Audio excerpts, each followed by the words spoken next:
इस वीडियो को शुरू करने से पहले आपको एलसीएम और एचसीएफ आना चाहिए। अगर नहीं आता तो लिंक डिस्क्रिप्शन में है, आप जाकर हमारी ये वीडियोस देख सकते हैं।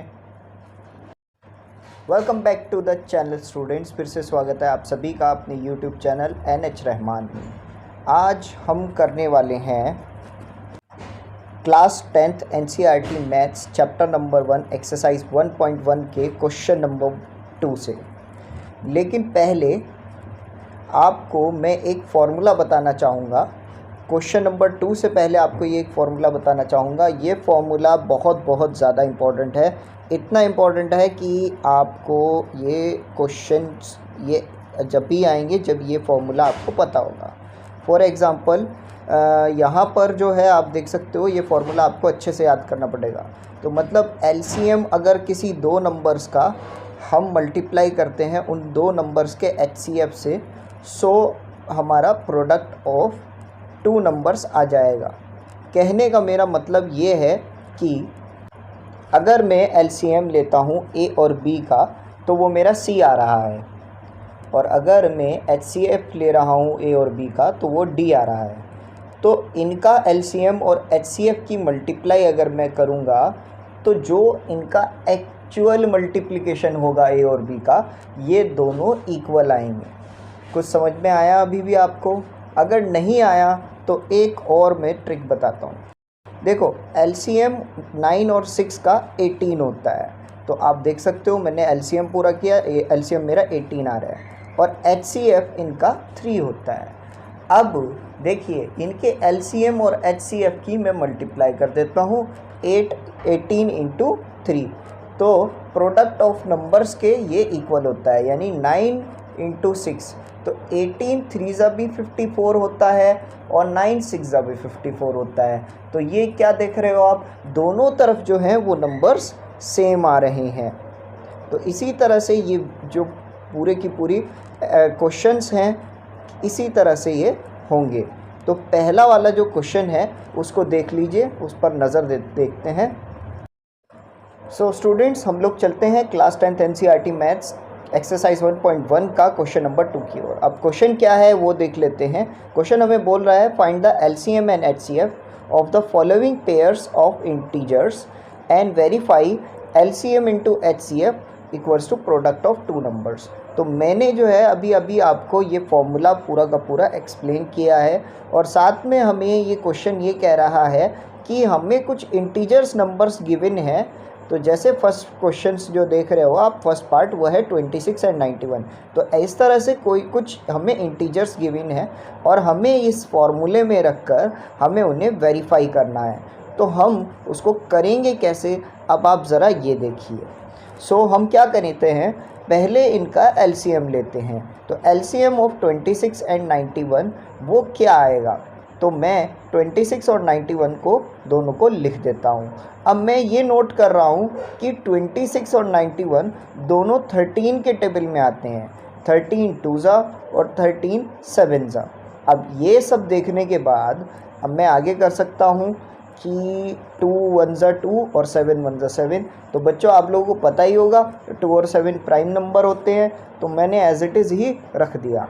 आगे अब हम इनका एलसीएम निकाल देते हैं। तो एलसीएम जो आएगा, LCM of 26 and 91 is 13 into 2 into 7। तो इन सब की मल्टीप्लाई अगर मैं करूँगा तो वो मेरा 182 आएगा। आगे मैं करता हूँ एचसीएफ ऑफ 26 एंड 91। तो जब मैं एचसीएफ करता हूँ 26 और 91 का, तो 26 का और 91 का प्राइम फैक्टराइजेशन के मेथड से मैं कर रहा हूँ। सो 26 का पहले कर लेता हूँ। तो 2 इंटू 13 होता है 26, और 13 1 ज़ा 13 होता है। अब जैसे आपने देखा था कि यहाँ पे 91 की प्लेस पे 7 आ रहा था, तो मैं 7 से ही डिवाइड कर लेता हूँ पहले। तो 7 1 ज़ा 7 और 7 3 ज़ा 21, और ये 13 1 ज़ा 13 होता है। अब आपको याद होगा जब हम एचसीएफ लेते हैं तो दोनों के फैक्टर्स ये जो आते हैं इनको लिख देते हैं, और फैक्टर्स में जो भी इनका कॉमन आता है नंबर वो इसका एचसीएफ होता है। तो यहाँ 13 कॉमन नंबर आ रहा है, तो हमने लिख देते हैं एचसीएफ इज़ 13। अब हम इस फॉर्मूले को वेरीफाई करते हैं। तो एलसीएम जो था वो मेरा 182 था और जो HCF था वो मेरा 13 था और प्रोडक्ट ऑफ नंबर 26 और 91 है, तो 26 मल्टीप्लाई बाय 91 रख देते हैं। अब बच्चों अगर 182 की मल्टीप्लाई मैं 13 से करता हूँ तो वो मेरा आता है 2366 और अगर 26 की मल्टीप्लाई में 91 से करता हूँ तो भी वो मेरा 2366 आता है। इसका मतलब ये है कि ये फॉर्मूला वाकई काम करता है, तो हम लिख सकते हैं hence verified the first question for second question का फर्स्ट पार्ट जो है वो कंप्लीट हो चुका है। तो जल्दी से आप लोग नोट कीजिए, हम लोग चलते हैं सेकंड पार्ट की ओर। सो स्टूडेंट्स अब हम चलते हैं इसके सेकंड पार्ट की ओर। तो जो सेकंड पार्ट है वो है 510 एंड 92। अब एलसीएम ले लेते हैं हम 510 और 92 का। तो जब हम एलसीएम लेते हैं तो ये देख रहा हूँ मैं कि दोनों के लास्ट में यहाँ पर 0 है और यहाँ पर 2, तो ये 2 से डिवाइड हो सकता है। तो 510 को जब मैं 2 से डिवाइड करता हूँ तो आता है मेरा आंसर 255 और अगर मैं 92 को 2 से डिवाइड करता हूँ तो आता है 46। अब आगे करते हैं। अब बच्चों क्योंकि यहाँ पर अब 5 आ चुका है तो ये 2 के से तो डिवाइड नहीं होगा, लेकिन 46 के लास्ट में 6 आ रहा है तो ये 2 से डिवाइड हो जाएगा। तो 2 2 ज़ा 4 और 2 3 ज़ा 6। अब ऐसे नंबर्स मेरे पास आ गए, जैसे ये है 255 और ये है 23। तो ये दोनों नंबर अब किसी भी तरह करके 2 से तो डिवाइड नहीं होने वाले। 23 एक अपने आप में एक प्राइम नंबर होता है, तो 255 जो है अगर मैं इनको प्लस करता हूँ 2 + 5 करता हूँ तो वो मेरा 9 आता है, सॉरी 12 आता है और 12 नंबर 3 के टेबल में आता है। ये चीज़ मैंने आपको लास्ट वीडियो में भी बताई थी कि जब भी हमें ये देखना हो कि 3 से कोई नंबर डिवाइड हो सकता है कि नहीं, तो उस नंबर को हम प्लस करके देखते हैं और अगर ऐसा कोई नंबर बनता है जो कि 3 से डिवाइड हो सकता है, 3 के टेबल में आता है, तो यानी ये पूरा नंबर 3 से डिवाइड हो सकता है। सो हम करके देख लेते हैं। 3 8 ज़ा 24 और 3 5 ज़ा 15। अब आ चुका है 85। तो बच्चों अगर 8 + 5 करता हूँ तो वो 13 आता है और 13 जो होता है वो 3 के टेबल में नहीं आता, तो हम डायरेक्ट 5 से चला लेते हैं। मैंने आपको ये भी बात बताई थी जिसके लास्ट में 0 और 5 आता है वो सब नंबर 5 से ही डिवाइड होते हैं। सो 5 1 ज़ा 5 और 5 7 ज़ा 35, तो ये 17 आ चुका है। अब हमारे पास प्रॉब्लम ये है कि 17 भी एक प्राइम नंबर है और 23 भी एक प्राइम नंबर है, तो 17 1 ज़ा 17 चला देंगे, 23 एज इट इज़, और आगे करते हैं तो 23 1 ज़ा 23 चला देंगे। तो हमारे पास जो फैक्टर्स आए हैं इन सब को रख देंगे और हमारा जो एलसीएम निकलेगा इन सब को मल्टीप्लाई करने के बाद वो निकलेगा हमारा 4692। सो ये मेरा एक फैक्टर आ चुका है। अब आप लोग इस पूरे के पूरे क्वेश्चन को नोट कर सकते हैं। हम बढ़ते हैं HCF की ओर, क्योंकि ये इतना बड़ा LCM ले लिया तो हम लोग आगे बढ़ते हैं ताकि HCF नेक्स्ट लेयर में हम कर सकते हैं। सो ताकि याद रहे कि हमारा LCM क्या रहा है था, तो मैं यहाँ पर पहले से LCM को मेंशन किए हुए हूँ। हम आगे बढ़ते हैं HCF की ओर। तो 510 और 92 का जब हम HCF लेते हैं तो वो क्या आएगा, पहले मैं 510 का फैक्टराइजेशन कर देता हूँ। तो जैसे वहाँ पर LCM लेने पर 2 से डिवाइड जब मैंने किया था तो वो 255 आ रहा था और 3 से डिवाइड किया था तो ये 85 आ रहा था, फिर मैंने 5 से डिवाइड किया था तो ये 17 आ रहा था। तो 17 1 ज़ा 17। इसका मतलब ये तो समझ गए कि अगर आपको LCM आता है तो HCF भी इजीली आ सकता है। तो अब यहाँ 92 पे आ जाते हैं। तो बच्चों वहाँ पर भी मैंने 2 से पहले डिवाइड किया था तो 46 आ रहा था, फिर बाद में 23 आया 2 से डिवाइड अगेन करने पर। 23 क्योंकि एक प्राइम नंबर है, 23 के टेबल में कोई भी नंबर कोई 23 अपने आप में और किसी टेबल में नहीं आता, तो हम 23 1 ज़ा 23 चलाएंगे। अब ये सब जो नंबर्स आए हैं वो सब फैक्टर्स हैं, तो हम लिख सकते हैं 510 के फैक्टर्स ये वाले सब और 92 के फैक्टर्स भी ये वाले सब। तो हमने लिख दिया अब यहाँ पर जो मेरे पास कॉमन नंबर आ रहा है वो है 2, तो मैं लिख सकता हूँ HCF इक्वल्स टू 2। अब मैं ये फार्मूला जो था इसको वेरीफाई कर लेता हूँ, तो मैं लिख लेता हूँ यहाँ पर LCM multiply by HCF equals to product of numbers, और ये प्रोडक्ट ऑफ नंबर्स आ रहे हैं मेरे। तो मेरा LCM क्या था 4692, और इसकी मल्टीप्लाई किससे करनी थी भाई, इसके HCF से। HCF आ रहा है मेरा 2, और इन दोनों नंबर्स की मल्टीप्लाई भी कर रखी है। 510 की मल्टीप्लाई 92 से, तो अगर मैं यहाँ पर मल्टीप्लाई करता हूँ LCM और HCF की, तो ये आता है 9384, और अगर 92 की मल्टीप्लाई भी 510 से करता हूँ तो ये भी 9384 आ जाएगा। आप लोग कैलकुलेटर का यूज़ तो यहाँ पर नहीं करेंगे, बट फ़िलहाल आंसर चेकिंग के लिए आप लोग देख सकते हैं कि दोनों साइड के आंसर्स सही आ रहे हैं। और साथ में मैं आपको ये भी चाहूँगा कहना कि कम से कम कैलकुलेटर का यूज़ करो। कैलकुलेटर का यूज़ मत करो, क्योंकि इससे क्या होगा, आप लोग कैलकुलेटर के ऊपर डिपेंड हो जाओगे, और इससे प्रॉब्लम ये होगी कि आप कैलकुलेशन नहीं ठीक से कर पाओगे, जिसकी वजह से आपको एग्ज़ाम में प्रॉब्लम आ सकती है, क्योंकि अक्सर करके एग्ज़ाम में आपको कैलकुलेटर अलाउ नहीं होता। सो यहाँ तक आपको क्लियर हो गया, आई होप सो क्वेश्चन, ठीक है। तो आप लोग यहाँ तक नोट कर सकते हो। प्रीवियसली आप LCM को भी नोट कर सकते हो, और यहाँ पर HCF को नोट कर सकते हो इस वाली लेयर में। अब हम लोग बढ़ते हैं इसके थर्ड वाले क्वेश्चन की ओर। सो स्टूडेंट्स, अब हम आ चुके हैं इसके थर्ड पार्ट की ओर, और ये जो थर्ड पार्ट है वो हमारा थोड़ा सा कठिन तो है कह सकते हो, क्योंकि वो है 336 एंड 54। तो 336 और 54 इन दोनों का हमें क्या करना है, इन दोनों का हमें लेना है LCM और HCF। सो मैं शुरू हो जाता हूँ। तो पहले मैं LCM ले रहा हूँ 336 और 54 का, तो दोनों के लास्ट में यहाँ पर 6 आ रहा है और यहाँ पर 54। सो 6 और 54 तो भाई 2 ही मुझे देता है, सो मैं 2 से डिवाइड कर लेता हूँ। अब 336 को डिवाइड अगर मैं 2 से करूँगा तो यहाँ पर 168 आएगा, और 54 की डिवाइड अगर मैं यहाँ पर करूँगा 2 से तो वो 27 आएगा। अब 27 आपको पता होगा कि ये 3 के टेबल में ही आता है भाई, 3 3 ज़ा 9 और 9 3 ज़ा 27। सो कुछ इस टाइप से आ सकता है मुझे 27 का। फ़िलहाल हम क्योंकि 2 स्टार्ट कर चुके हैं तो 2 को पहले चलाएंगे।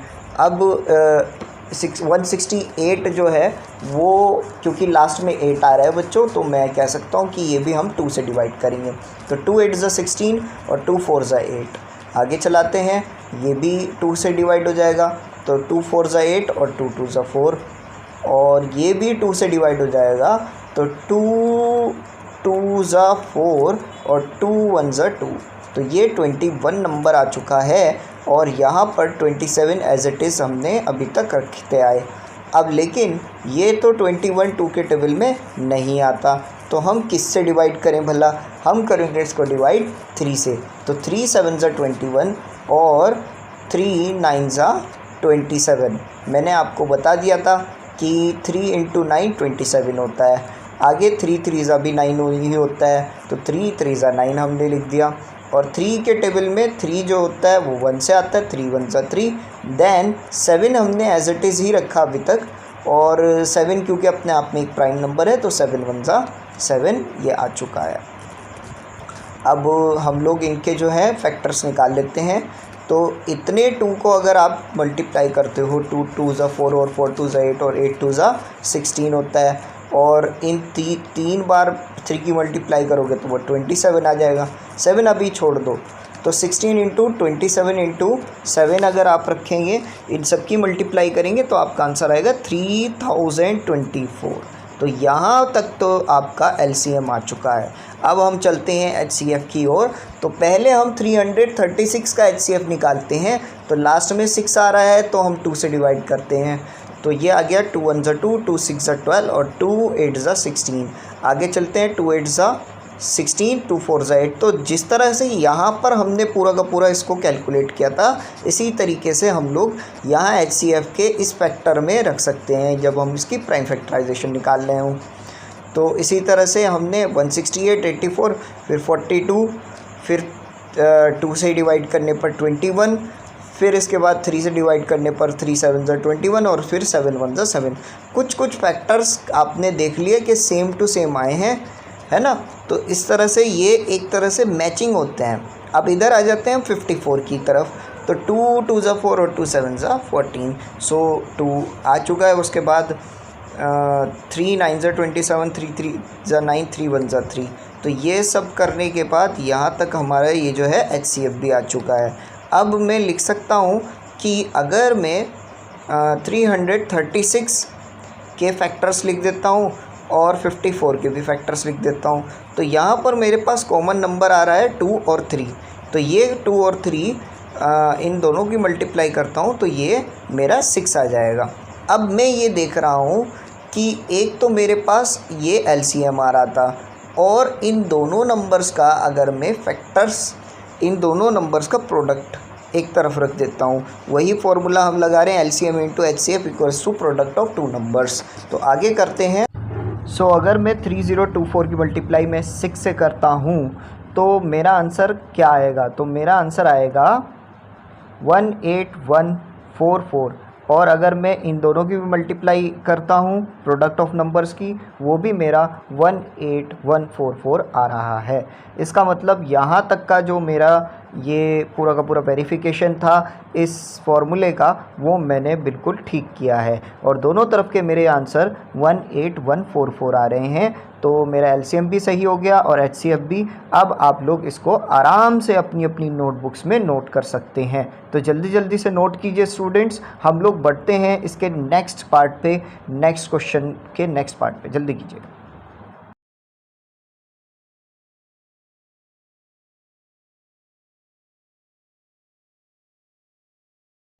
सो स्टूडेंट्स अब हम आ चुके हैं इसके क्वेश्चन नंबर 3 पर और क्वेश्चन नंबर 3 का फर्स्ट पार्ट से हम लोग स्टार्ट कर रहे हैं।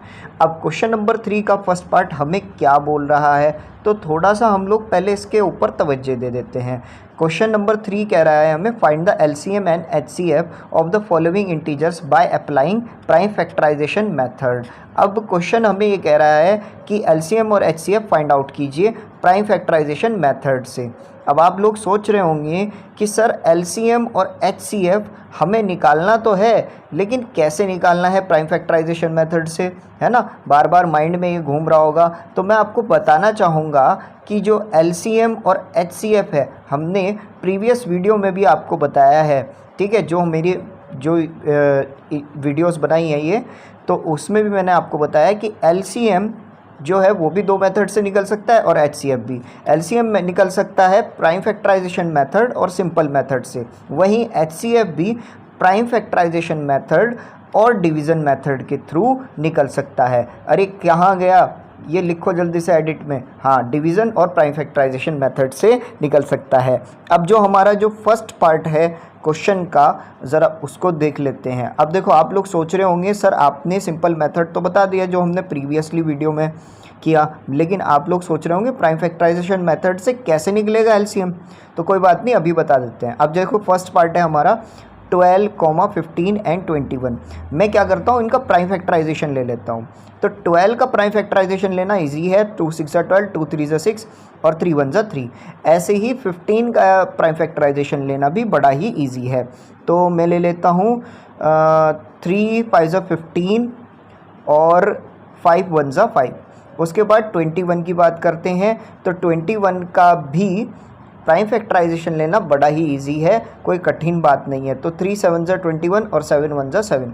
सो इनका जो HCF आएगा वो हम क्या लेंगे, तो जल्दी से देखते हैं इनका HCF क्या आ सकता है। तो 12 के फैक्टर्स, 15 के फैक्टर्स और 21 के फैक्टर्स मैंने लिख दिए हैं और इनका जो कॉमन है वो क्या आ रहा है देखते हैं।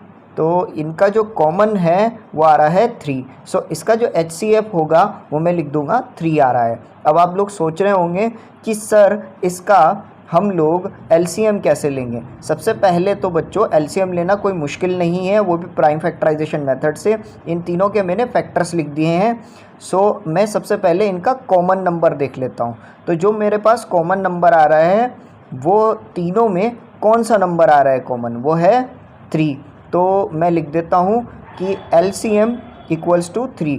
उसके बाद जो बाकी के नंबर्स बच गए हैं, जैसे कि सबसे पहले जो लिखा हुआ है 2 इंटू 2, तो ये लिख देते हैं। फिर उसके बाद 5 और 7 है, वो लिख देते हैं। ठीक है, तो 3 तो यहाँ तक मेरा कॉमन आ चुका है, लेकिन बाकी के नंबर जल्दी से जल्दी लिख देते हैं। तो 2 इंटू 2 और 5 इंटू 7 ये सब लिख देते हैं। अब इनकी मल्टीप्लाई कर लेते हैं।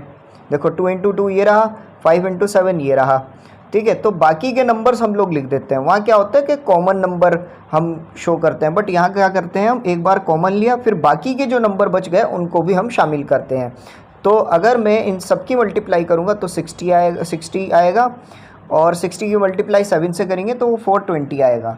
तो इस हिसाब से ये क्वेश्चन यहाँ तक का मेरा कंप्लीट हुआ, इसका फर्स्ट पार्ट। अब आप लोग इसको अपनी अपनी नोटबुक्स में नोट कर सकते हैं। तो जल्दी जल्दी से अपनी अपनी नोटबुक्स में नोट कीजिए। हम लोग चलते हैं नेक्स्ट पार्ट पे। ओके स्टूडेंट्स, अब हम आ चुके हैं इसके सेकंड पार्ट पे। और सेकंड पार्ट है, मेरे पास ये 3 नंबर्स गिवन हैं, वो है 17, 23 एंड 29। क्योंकि हम प्राइम फैक्टराइजेशन मेथड से एलसीएम फाइंड आउट कर रहे हैं, सो 17 का और 23 का और 29 का हम प्राइम फैक्टराइजेशन निकाल लेते हैं। अब 17 का प्राइम फैक्टराइजेशन 17 वन ज़ा 17 होता है भाई, यहीं तक ही ख़त्म हो गया, क्योंकि वो अपने आप में एक प्राइम नंबर है। देखो 17, 23 और 29 तीनों आपस में खुद ही एक प्राइम नंबर्स हैं, तो ये किसी के टेबल में नहीं आते। इसका मतलब ये है कि 17 वन ज़ा 17 ही करके जब मैं छोड़ दूंगा तो यहीं तक ही इसका आंसर आ जाएगा।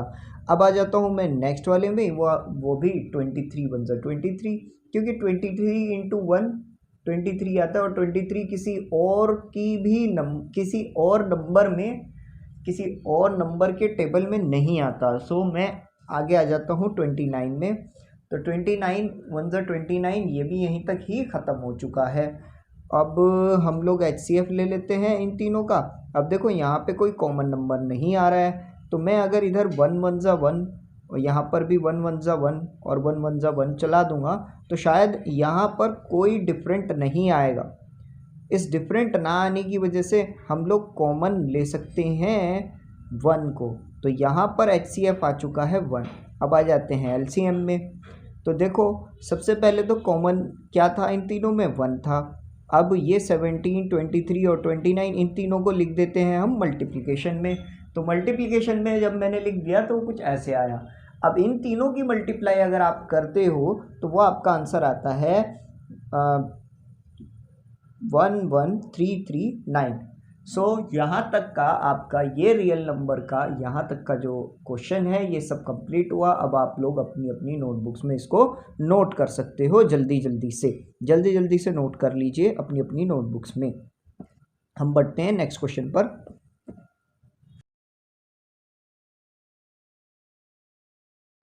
अब इस क्वेश्चन का जो लास्ट पार्ट है वो है 8, 9 और 25। अब इन तीनों का हम प्राइम फैक्टराइजेशन ले लेते हैं। तो 8 का अगर हम करते हैं तो हमें पता है 2 2 ज़ा 4 और 2 4 ज़ा 8, यानी 2 का क्यूब 8 होता है। तो मैं चला सकता हूँ 2 इंटू 4 8 और 2 2 ज़ा 4 और 2 1 ज़ा 2। तो यहाँ तो इसके फैक्टर्स आ गए 2 2 2।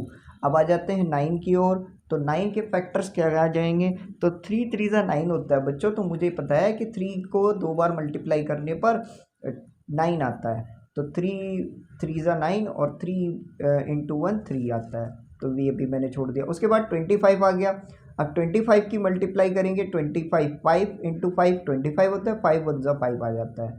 तो यहाँ तक का जो क्वेश्चन है वो सब कंप्लीट हो चुका है। अब हम लोग ले लेते हैं HCF। तो HCF जब मैं देख रहा हूँ तो यहाँ पर कुछ भी कॉमन नहीं आ रहा है, तो हम फिर दोबारा से यहाँ पर इसके फैक्टर्स में यहाँ पर 1 1 ज़ा 1 1 1 ज़ा 1 और 1 1 ज़ा 1 चला दूंगा। तो यहाँ पर फैक्टर जो कॉमन फैक्टर आ गया वो 1 आ गया है। इसके बाद मैं LCM ले लेता हूँ। अब LCM में भी जो कॉमन फैक्टर है वो 1 ही था, बाकी जो नंबर्स बच गए हैं उनका क्या होगा, तो उनको हम लोग एज इट इज़ ही लिख देंगे। जैसे ये ये 2 2 2 ये लिख दिया, फिर उसके बाद 3 इंटू 3 ये लिख दिया, और 5 इंटू 5 ये लिख दिया। अब 2 इंटू 2 इंटू 2 8 होता है, 3 इंटू 3 9 होता है, और 5 इंटू 5 25 होता है। 8 इंटू 9 होता है 72, और 72 की मल्टीप्लाई जब आप 25 से करोगे तो वो आ जाएगा 1750। तो यहाँ तक का जो क्वेश्चन है आपका कंप्लीट हुआ। देखा कितने इजी क्वेश्चंस थे। अगर यहाँ तक आपकी ये समझ में आ गया है तो इसका मतलब आपके फर्स्ट क्वेश्चन, सेकंड क्वेश्चन और थर्ड क्वेश्चन हो चुके हैं। फर्स्ट क्वेश्चन हमने प्रीवियसली वीडियो में बता दिया था, और इस वीडियो में हमने सेकंड और थर्ड क्वेश्चन आपके सामने एक्सप्लेन कर दिए। सो फाइनली बच्चों, हमारी यहाँ तक की जो सेशन है आज का वो कंप्लीट हुआ। अब आप लोग अपनी अपनी नोटबुक्स में इसको नोट कर सकते हैं। सो वीडियो ऑलरेडी लंबी हो चुकी है, तो अगर आपने यहाँ तक वीडियो देख ली है तो thanks for watching this video, and make sure subscribe this channel. Don't forget to like and subscribe this channel. Subscribers का बहुत ज़्यादा प्रॉब्लम चल रहा है भाई हमारे चैनल पे, तो प्लीज़ सब्सक्राइब ज़रूर करें। ऐसी वीडियोस पाने के लिए ऐसी वीडियोस देखते रहिए। हमारी जो नेक्स्ट पार्ट की वीडियो है वो कल ही अपलोड हो जाएगी। इस वीडियो की लेंथ ज़्यादा थी और इसमें एडिटिंग वर्क बहुत ज़्यादा था, इसीलिए इसको अपलोड होने में ज़रा सा समय लगा है, लेकिन इससे नेक्स्ट पार्ट जो है वो जल्द ही आ जाएगा। तो बने रहें हमारे चैनल के साथ। Thank you very much. Thank you for watching.